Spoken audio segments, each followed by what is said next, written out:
Pria parubaya ini punya banyak kekayaan. Punya istri lebih muda 10 tahun darinya. Di tengah usianya, badan makin kembung. Tubuhnya semakin bau. Istri tidak kuat. Malam itu, ia mulai beraksi. Ia ambil alat dan memukul suaminya. Satu pukulan belum cukup. Ia mulai pukul kedua ketiga. Suaminya tidak gerak lagi. Setelah selesai, ia pergi makan dengan temannya. Melihat jam tangannya. Di tengah acara makan, pura-pura menerima telepon, di rumah ada masalah.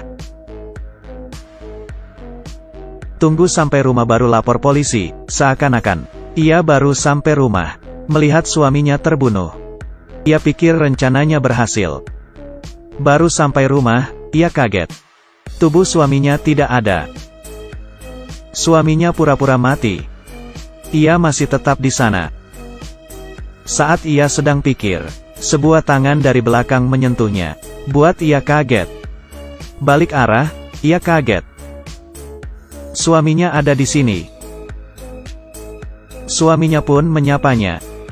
Selain ada tempelan di kepalanya, ia juga sama sekali tidak ingat. Istrinya tidak mengerti kenapa suaminya masih hidup. Malam itu ia tidak bisa tidur. Esok harinya, ia buat suami makanan. Tidak sabar bunuh lagi. Mencoba kedua kali. Ia ambil tali ke arah suami, mengikat lehernya. Dengan kuat tenaga menarik. Setelah suami berusaha melawan, ia tidak bergerak dan mati. Istrinya bawa tubuh suami ke samping jalan, buat lubang, dan masukin tubuh dia di sana. Ia mulai lega. Yakin suaminya mati. Ia bisa menikmati hidupnya sendiri. Pakai sisa uang suaminya, pergi ke mall belanja. Selama ia nikah, ia tidak pernah menikmati hidup seperti itu. Ia pulang rumah, ia lihat di meja banyak surat. Belum ia sadar, terdengar suara pintu. Ia lihat bayangan. Suaminya kembali. Ia masuk rumah, peluk dirinya. Kejadian semalam, suaminya tidak ingat sama sekali. Ia pun terkejut heran. Saat suaminya sudah tidur, ia kembali ke tempat tubuh suaminya yang dikubur. Dan sadar, sudah digali. Ia pun terkejut. Siapa yang bawa tubuhnya pergi? Saat itu ia sudah pastikan, suaminya sudah mati. Yang pulang ke rumah siapa? Ia tidak mengerti. Tujuannya jelas. Suaminya balik lagi, dan akan dibunuh lagi. Ia mengambil pisau, pergi ke suaminya yang tertidur, menusuknya. Tubuhnya dikubur lagi. Setelah itu, ia menuang bensin, dan dibakar. Setelah itu, ia terbaring di atas sofa, bersiap bersih-bersih. Saat itu, ia menemukan surat yang sama lagi. Ia melihat, ternyata suaminya pergi ke perusahaan Waylay, beli asuransi. Dari alamat di surat, ia pergi ke sana. Pekerja yang menangani, menjelaskan kepadanya. Asuransi ini, hanya untuk orang kaya. Menyimpan informasi DNA di perusahaan.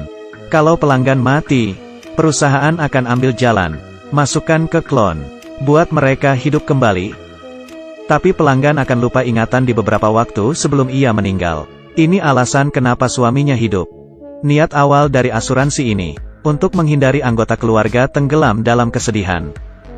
Istri kaget dan mengingat. Saat dirinya nikah, suami berjanji, seumur hidup akan jaga dia. Ia merasa bersalah. Ia merasa sangat egois. Ia tidak mau menghilangkan kesempatan akan menerima suaminya. Tidak berapa lama, suaminya kembali. Ia keluar memeluknya, ingin menjaga pernikahannya lagi. Di saat itu, suaminya dapat pesan SMS. Saat dibuka, ia melihat istrinya bersama pria lain. Ia pun marah. Tidak bisa memaafkan, istrinya selingkuh dengan pria lain. Tidak tahan, ia pun mencekek leher istrinya.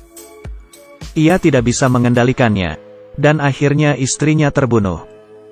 Setelah bunuh istrinya, Ia pun stres. Tidak ingin hidup lagi. Ambil pisau dan bunuh diri. Tidak berapa lama, di pemakaman suami, istri jalan ke depan foto. Kasih setangkai bunga. Setelah berakhir, semua pengunjung pergi. Pekerja asuransi mencarinya, karena suaminya bunuh diri. Tidak ada dalam peraturan asuransi. Jadi suaminya tidak bisa hidup kembali. Mendengar itu, ia dengan tenang. Setelah tahu asuransi itu, ia buat rencana untuk mengakhiri suaminya. Ia sengaja jalan bersama pria, menyuruh orang foto dia. Ia tahu harga diri suami tinggi. Setelah tahu ia dikhianati, ia akan kehilangan kendali, dan sebenarnya, ia dari awal sudah daftar, dan beli asuransi untuknya. Jadi, dia sekarang bisa hidup kembali karena klon. Ia berhasil menyingkirkan suaminya, semua warisan dan aset menjadi miliknya. Pria parubaya ini punya banyak kekayaan, punya istri lebih muda 10 tahun darinya.